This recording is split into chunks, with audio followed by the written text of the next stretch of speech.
Ito, pagmamayari ito ng Red Cross eh. Dati itong ano, yung Goodyear tire. Factory ito ng Goodyear tire eh.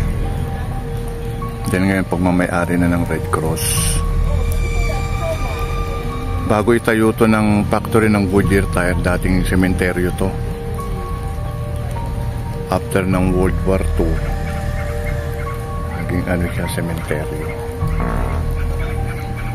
Yan ang kwento ng mga tatrabaho sa Goodyear tire dati rito eh. May mga nararamdaman sila. May mga establishment pa to rito. Mga building, factory. Ngayon wala na, clear na siya. Puro talahib na.